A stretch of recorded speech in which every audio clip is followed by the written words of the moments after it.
Elon.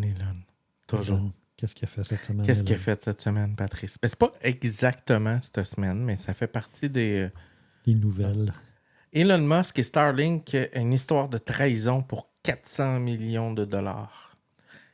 Je sais pas si tu te rappelles, au début de la guerre, avant que Elon vire conspi, okay, oui. il était pour la guerre en Ukraine. Okay? Il était contre les Russes, puis hey, let's go les Ukrainiens, tout ça.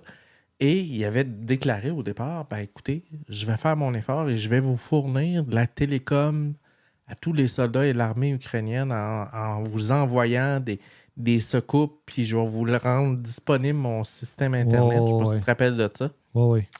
Puis pas longtemps après, quand il a commencé à virer son cap, le système a commencé à faire défaut dans des moments critiques, genre assaut de troupes russes sur les Ukrainiens.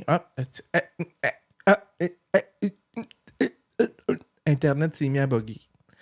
Et ça s'est mis à bugger dans des moments où c'était critique pour l'armée ukrainienne, la panique a pogné. Et là, évidemment, Elon de répondre, ben là, c'est parce que vous comprenez, en bon mafia, hein, c'est parce que c'est pas de ma faute, hein, c'est service gratuit. Et évidemment, plusieurs personnes se sont interrogées si sa proximité avec Poutine et les négociations avec les Russes avait un certain lien. On n'a jamais été capable de le prouver.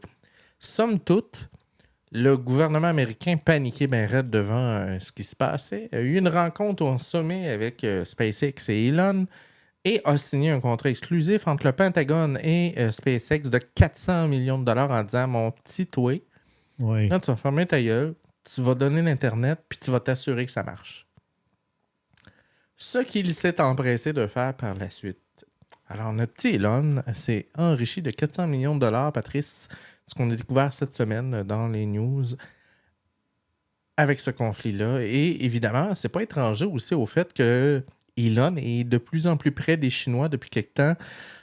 Probablement, Patrice, par hasard, mais d'après moi, le fait que ces usines Tesla, il essaie de les implanter en Chine, sont directement reliés au fait qu'il est peut-être moins regardant sur certains principes qu'il avait. Donc, alors, parfois, Elon parle des deux côtés de la bouche.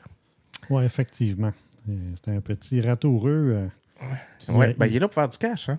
Ah, c'est clair, ça, c'est clair. Contenu violent sur X, tribunal australien avait poursuivi X qui refusait de répondre à la question « Comment faites-vous pour modérer les contenus pédopornographiques et les contenus violents. » Donc, suite à ce qui s'était passé en Australie, le curé qui s'était fait tuer, puis que les vidéos avaient été partagées. Je ne sais pas si ça te dit quelque chose, Patrice, là? Non. Bref, X s'est présenté au tribunal, n'ont jamais répondu. Il y a une amende de 500 000 $ qui a été émise contre X.